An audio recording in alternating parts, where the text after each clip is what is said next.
Bueno, nuevamente vamos a continuar con el tamizaje neonatal. Esta es la parte 2.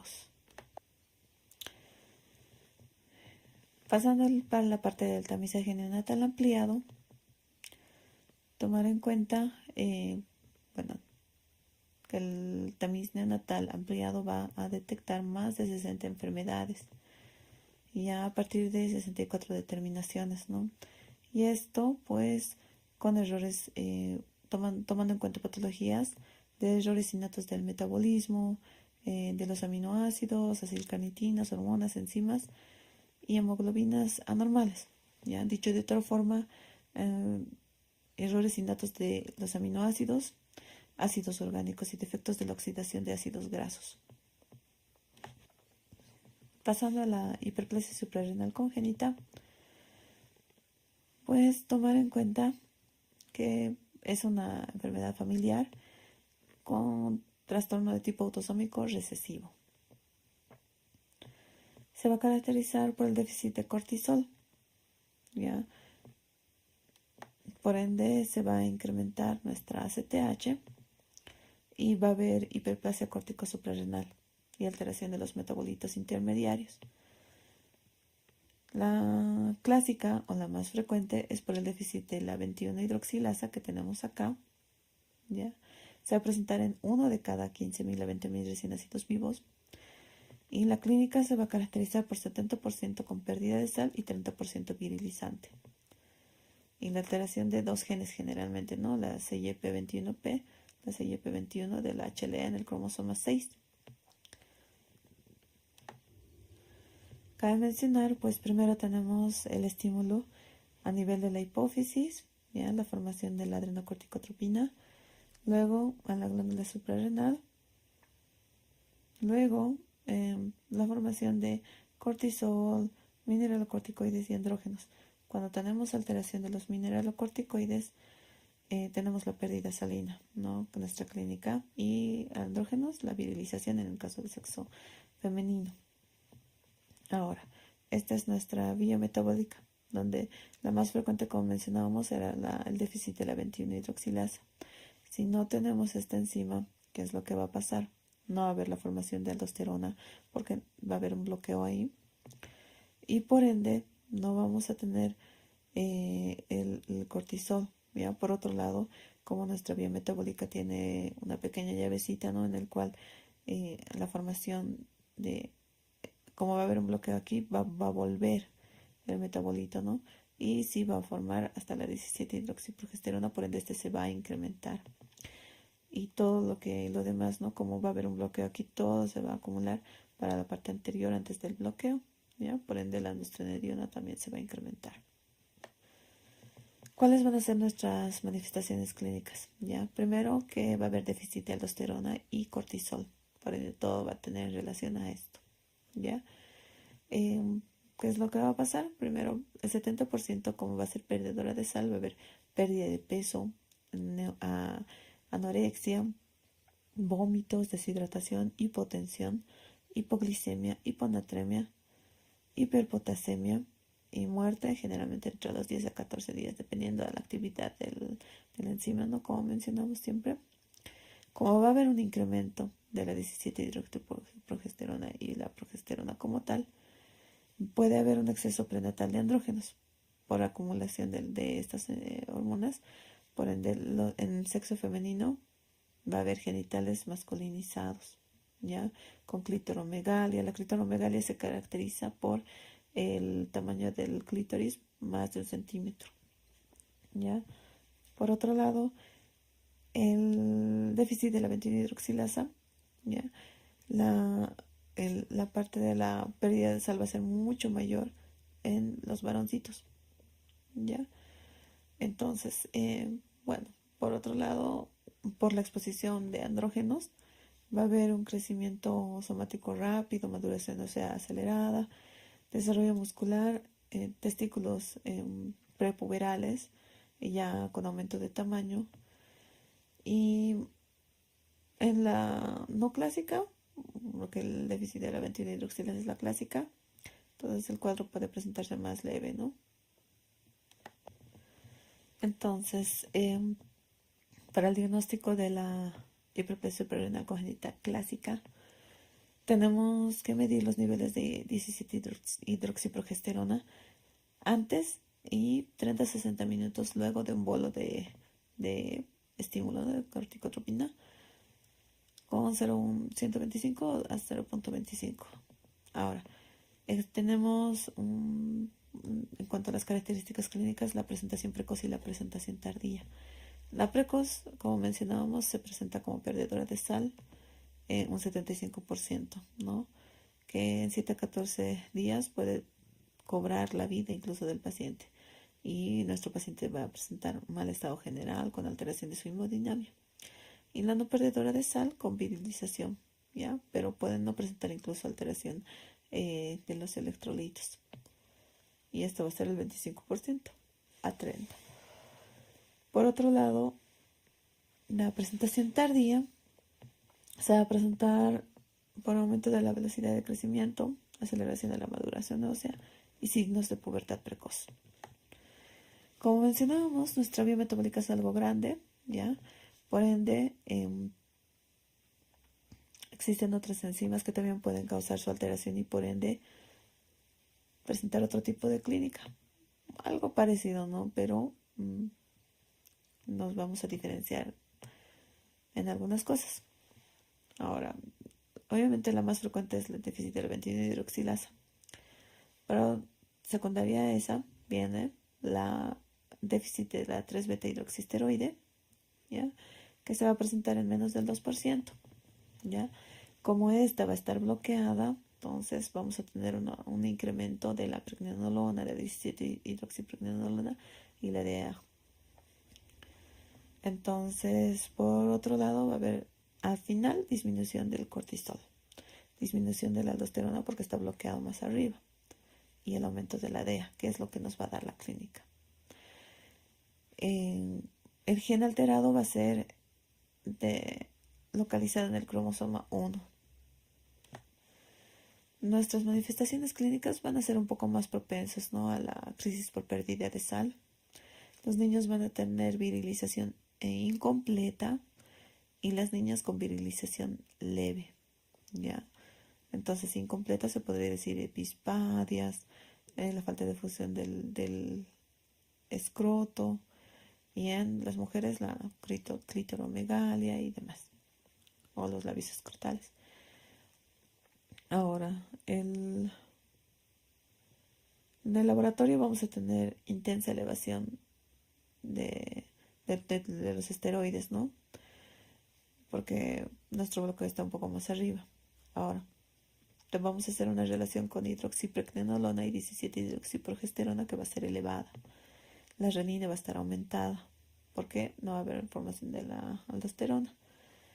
Luego vamos a tener adrenarquia prematura, signos de andrógenos, elevaciones de la DEA y puede existir una variante con normalidad. Bueno, pasando ya al tratamiento, va a ser la sustitución con glucocorticoides o mineralocorticoides con hidrocortisona o fludrocortisona. En los varones genéticos se debe realizar la inyección de 25 miligramos cada 4 semanas de testosterona sintética en la lactancia y testosterona en la pubertad. Hay que mencionar que también esto se encuentra en la Sociedad Española de Pediatría. Es una calificación, no una puntuación para la valoración de la gravedad del trastorno de diferenciación sexual que va a tener secundaria la hiperplasia suprarrenal congénita, ¿ya? Esta es la escala de Prader, que nos va a ayudar a determinar solamente la gravedad del trastorno, ¿ya? En la cual vamos a ver las características o la alteración de las características desde la formación del clítoris, los labios mayores, menores y, bueno, obviamente la clitoromegalia, puede tener los labios escrotales y, bueno, básicamente es para ver la gravedad. Otra de las enzimas que puede estar alterada, que es menos frecuente, es déficit de la 17 hidroxilasa, ¿ya? Es menos del 1% de su presentación, y se encuentra la alteración a nivel del cromosoma 10. ¿Ya? Entonces, como tenemos alteración de estas, pues sí va a haber la formación final de la aldosterona, pero va a haber ya el aumento de la pregnenolona, la progesterona, no va a haber la formación de la DEA, ¿ya? Y tampoco del cortisol. Entonces, como no va a haber cortisol, el estímulo va a aumentarse, la corticosterona, porque en el sistema no, la compensación va a ser esa. No hay cortisol, la corticosterona va a estar elevada, ¿ya?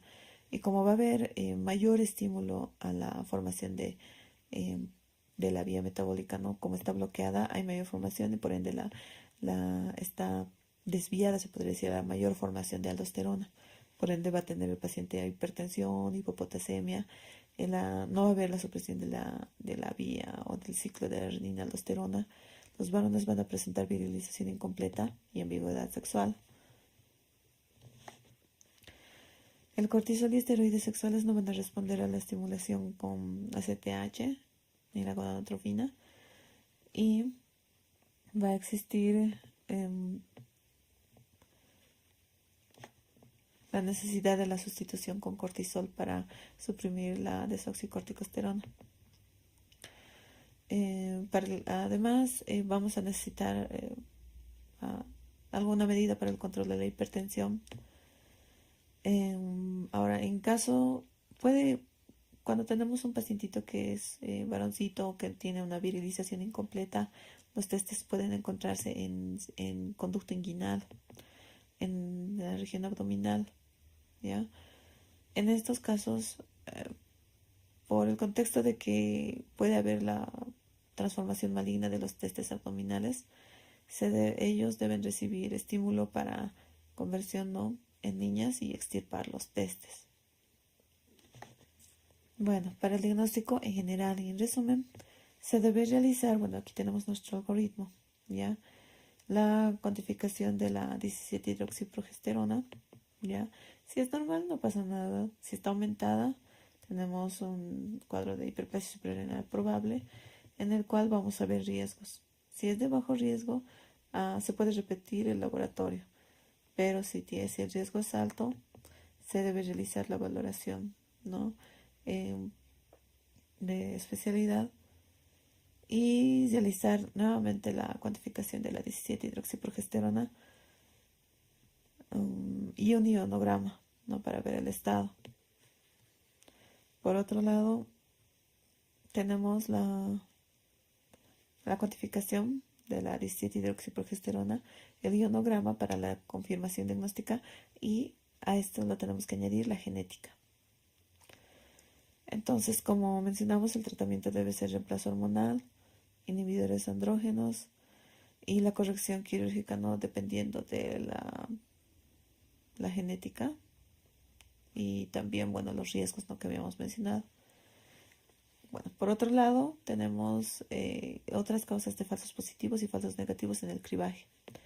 Los falsos negativos son por corticosteroides en el embarazo o el periodo neonatal, y los falsos positivos son que se tome la muestra antes de las 36 horas de vida, el neonato sea pretérmino, que tenga algún dato, ¿no?, de deshidratación, enfermedad severa, falla renal, estrés, o reacción cruzada con corticoides y medicamentos. Entonces todo esto nos pueden dar falsos positivos y a tomar en cuenta, obviamente relacionando con la clínica.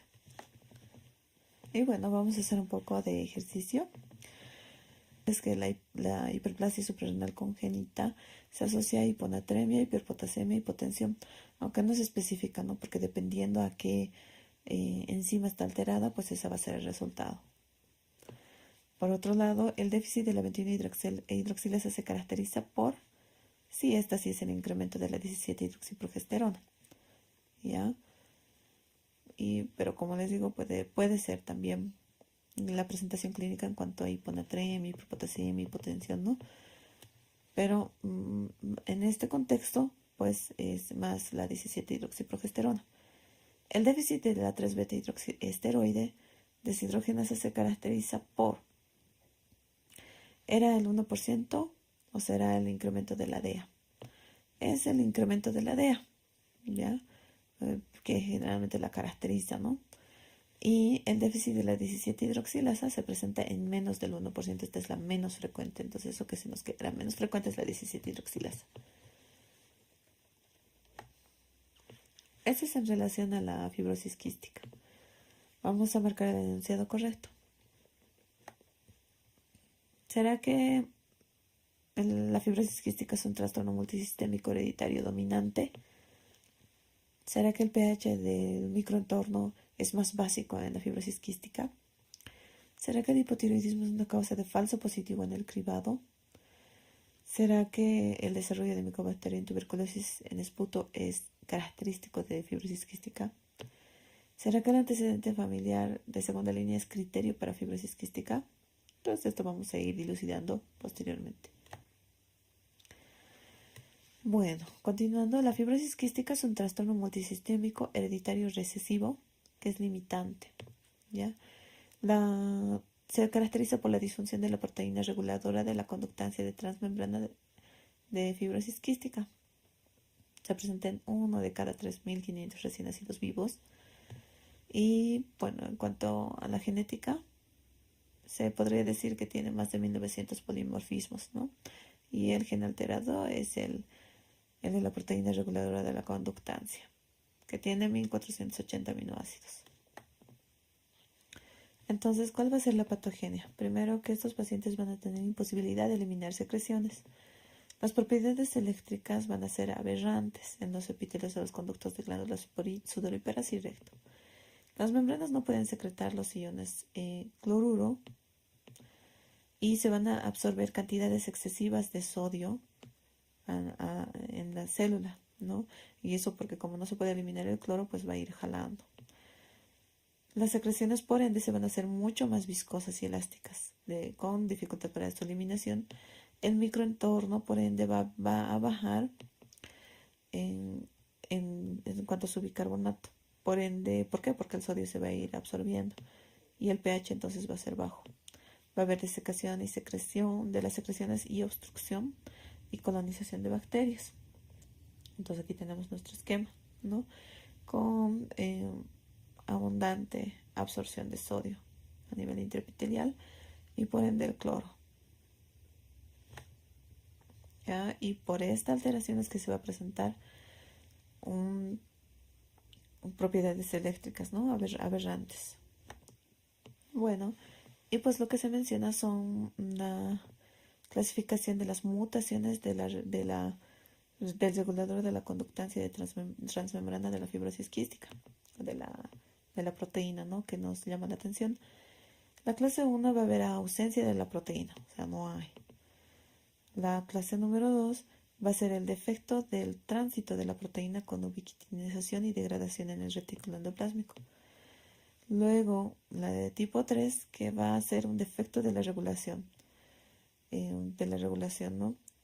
La de tipo 4 va a haber la reducción del transporte de cloro a través de la membrana apical.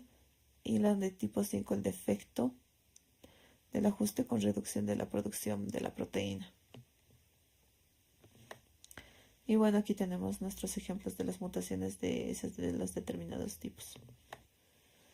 Yendo a la parte de anatomía patológica, pues vamos a tener, como es una proteína transmembrana, alteración en diferentes partes, ¿no?, del organismo. En la parte respiratoria, como no va a haber una buena secreción, ¿no?, las secreciones van a ser espesas, pues vamos a tener bronquiolitis inicialmente por obstrucción de la luz de las vías aéreas pequeñas, bronquitis, que ya vamos a tener afección de vías aéreas grandes y medianas, y alteración de los senos paranasales. Donde por eso básicamente por la producción de la secreción espesa, ¿ya? Inicialmente va a haber esto, ¿no? Posteriormente va a haber obliteración bronquiolar, bronquiectasias, porque como está ya ocluida la luz, pues se van a dilatar. Van a presentar posteriormente quistes y ampollas enfisematosas, ¿ya? Esto en lo posterior. Ahora, en la parte digestiva vamos a tener un páncreas pequeño, quístico, con fibrosis, o reemplazo del tejido por tejido limfoideo, y las células betas las células beta productoras de insulina van a empezar a disgregarse. Va a existir concreciones en la luz del apéndice o el ciego, formando a nivel microscópico criptas dilatadas, o la cirrosis biliar focal con esteatosis hepática. A nivel genitourinario, pues vamos a tener el cuello uterino con glándulas dilatadas. Puede existir obliteración y atresia del cuerpo y cola del epidídimo, por ende azospermia. Entonces, las manifestaciones clínicas van a ser también por sistemas. La parte respiratoria, paciente debe presentar tos seca, crónica, productiva, neumonía recurrente, el aumento del diámetro anteroposterior del tórax, hiperresonancia generalizada, crepitantes gruesos, sibilancias, hemoptisis, cor pulmonar, obstrucción nasal por poliposis y edema de la mucosa, y esto va a ser más valuable entre los 5 y 20 años. Y bueno, a nivel del aparato digestivo, de 10 al 20% puede presentar hilio meconial las primeras 24 a 48 horas, cuadros de obstrucción intestinal con distensión abdominal, vómitos, ausencia de eliminación de meconio, tapones meconiales, deficiencia de vitaminas liposolubles por falta de absorción por la función anómala del páncreas, los rayos X de abdomen, imagen en vidrio esmerilado, peritonitis meconial, tapón meconial. La disfunción hepática a los 15 años, el 30%. Cirrosis biliar, el 5%, formando hipertensión portal, hematemesis por las varices esofágicas y hiperesplenismo. A nivel genitourinario, el 95% de varones va a presentar azospermia. Puede presentarse hernias inguinales, hidroceles, amenorrea y disminución de la fertilidad en las mujeres. A nivel de las glándulas sudoríparas, va a haber episodios de depresión de sal, alcalosis hipoclorémica secundaria y la presencia de un signo clínico, la escarcha en la piel, que básicamente es como la formación salina, ¿no? A nivel de la piel. Entonces, esta es una pequeña gráfica en la cual nos va a mostrar la presentación de la clínica acorde a la edad, porque acorde a cada ella va a presentar la clínica, ¿no? En cuanto a la lactancia, generalmente a nivel sinopulmonar, infecciones, cuadros respiratorios repetitivos, gastrointestinales, el intestino ecógeno fetal, hilio meconial, insuficiencia pancreática, prolapsos, y deshidratación, alcalosis metabólica, esto a nivel renal y endocrino, hiponatremia, hipocloremia. En la infancia vamos a presentar a nivel sinopulmonar, aspergilosis broncopulmonar alérgica, sinusitis, poliposis. A nivel gastrointestinal, síndrome de obstrucción intestinal distal, invaginación, esteatosis, prolapso rectal. Y a nivel renal, litiasis, alcalosis metabólica y demás. Y a nivel de la adolescencia, pues ya con todo su contexto, con algunas que ya son complicaciones, como la aspergilosis, igual, hemoptisis, neumonía, insuficiencia respiratoria, sinusitis, poliposis, a nivel gastrointestinal, fibrosis biliar, cáncer ya del aparato digestivo, presentaciones de adenocarcinomas, y a nivel renal, retraso de la pubertad ya, litiasis, artritis, vasculitis, ausencia bilateral de los conductos deferentes. Para el diagnóstico, y la evaluación se va a realizar la prueba del sudor cuantitativa, que tiene que ser más de 60, ¿no? El cloro es lo que se mide. La iontofóresis con pilocarpina, que es la estimulación con un electrodo de pilocarpina para la estimulación de la glándula, y se debe realizar luego de las 48 horas de nacido, porque antes difícilmente vamos a obtener una prueba que sea modesta o una muestra significativa.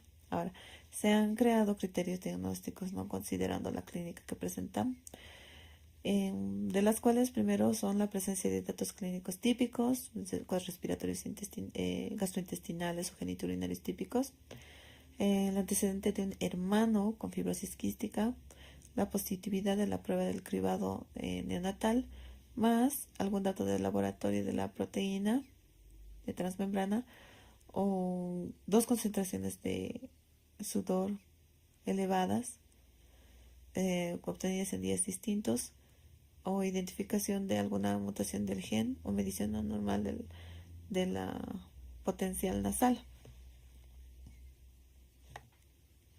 Y bueno, también tenemos la clasificación de los falsos positivos y falsos negativos, que son estos. Entonces, en el DNA puede haber como 30 a 96 mutaciones en el 90% de los pacientes.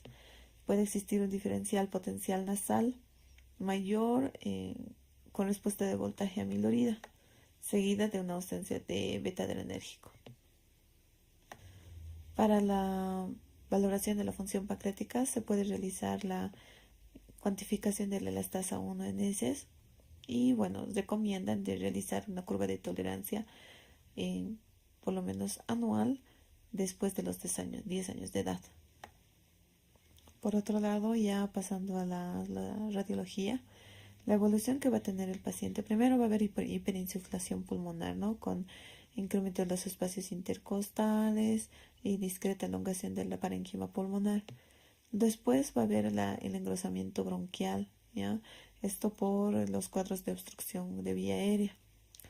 Luego puede haber densidades nodulares, atelectasias parcheadas o infiltrados confluyentes, ya eso igual por la obstrucción que puede haber de forma permanente, y posteriormente quistes de bronquiectasias y atelectasias. Ahora, a partir de los 4 o 6 años se realiza la valoración espirométrica, en la cual ya se va a evidenciar disminución del flujo mesoaspiratorio si no se realizan las medidas de tratamiento conservadoras, ¿ya? Y va a aumentar el diferencial del flujo alveolar y arterial de oxígeno. Entonces vamos a tener, aparte ya de la radiología, la microbiología. Se va a realizar cultivo, ¿no?, de esputo, en la cual vamos a encontrar generalmente desarrollo de Staphylococcus aureus, Pseudomonas aeruginosa y el Bacillus cepacia, que generalmente esta asociación nos puede dar ya diagnóstico, ¿no?, o sospecha muy próxima de fibrosis quística. Ahora también cabe mencionar que van a presentar algunos, ¿no?, Stenotreptomona maltófila, Chromobacter, pero Mycobacterium también pueden presentar, pero que no son las tuberculosis, es decir, otros tipos de Mycobacterium. Se debe realizar la detección de heterocigotos y diagnóstico prenatal en caso de antecedentes, ¿no?, de presencia de fibrosis quísticas en uno de los hermanos o posibles portadores. Hay que ofrecer esto a todas las parejas, ¿no? Y el cribado neonatal se va a realizar con la cuantificación del tripsinógeno inmunoreactivo y bueno, se puede realizar un estudio de ADN, ¿no? Esto lo mencionan de Nelson, en que, bueno, como parte de su cribado está. En nuestro país vale decir que no tenemos el estudio del ADN, a menos que se realice, digamos, de forma particular. Y el análisis del sudor confirmatorio. Bueno, y este es nuestro algoritmo diagnóstico, en la cual se va a realizar la determinación de tripsina inmunoreactiva, si está en valor normal o el valor límite, no pasa nada, pero si estamos en mayor al valor límite, tenemos que hacer una segunda muestra, en la cual si tenemos la confirmación se debe realizar el test de sudor, el estudio molecular y la genética. Bueno, en cuanto al tratamiento, ¿cuál es el objetivo? Es mantener una situación estable por periodos más prolongados, ¿no?, con evaluaciones cada 1 a 3 meses.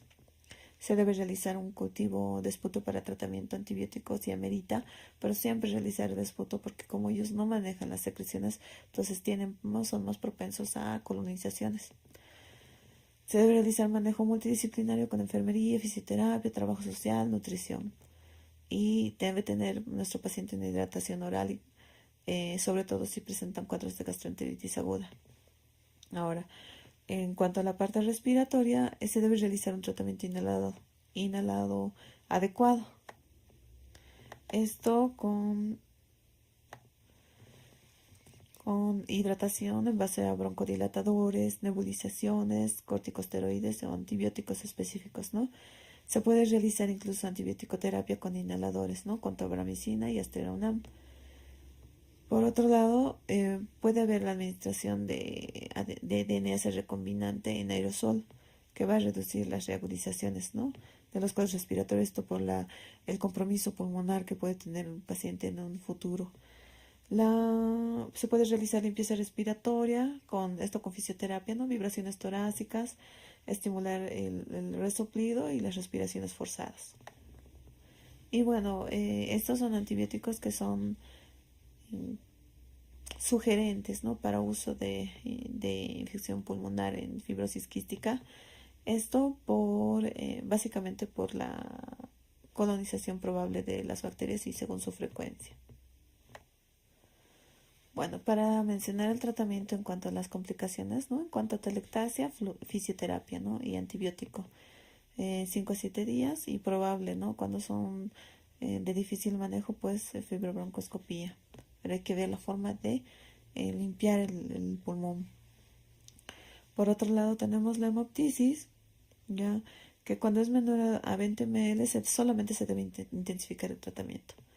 Pero si son masivas de más de 250 ml, se debe interrumpir la fisioterapia y administrar vitamina K. Y obviamente, ¿no?, realizar las valoraciones hemodinámicas y demás.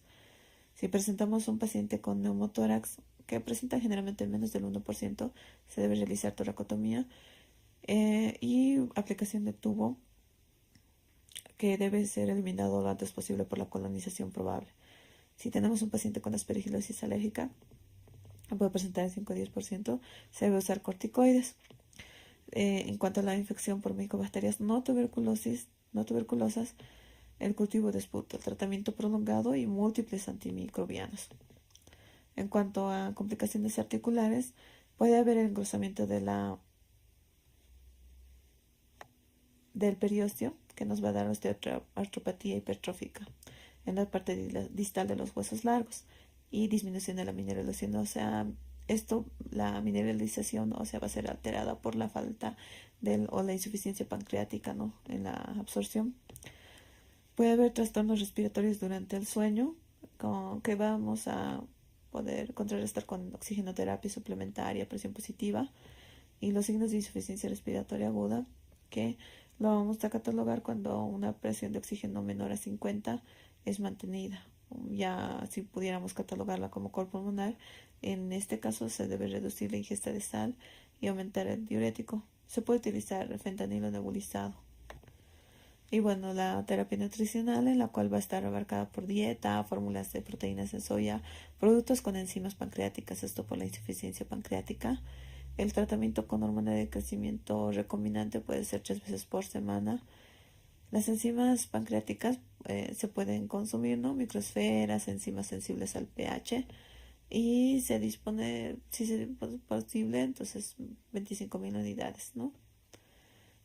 Y suplementos de vitaminas liposolubles, la A, D, E y la K, ¿no?, que porque por la falta o por la disminución de la absorción por la insuficiencia pancreática se va a requerir adicionales. Entonces vamos a realizar una evaluación de todo lo mencionado. El enunciado correcto. La fibrosis quística es un trastorno multisistémico hereditario dominante, no es dominante, es recesivo. El pH del microentorno no es más básico. En realidad, como mencionaba, hay disminución del bicarbonato, por ende es más ácido en la fibrosis quística. Existe nuestra respuesta verdadera, es el hipotiroidismo, es una causa de falso positivo en el cribado neonatal, y el desarrollo de micobacteria en tuberculosis en esputo no es característico, ¿no? Tiene que ser micobacterios no tuberculosos. El antecedente familiar de segunda línea no es, sino un hermano, que generalmente es primera línea. Bueno, pasamos a la anemia falciforme, ¿ya?, que es una patología relativamente frecuente, que se va a caracterizar por el cambio de timina por adenina en el sexto codón del gen de la cadena B de la globina, y la valina por glutamina.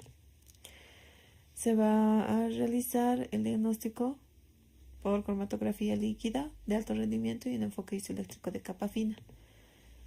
Y bueno, se debe realizar el cribado, ¿no? Y si tenemos un cribado positivo, se debe hacer un cribado confirmatorio y uno a los 6 meses para confirmación diagnóstica.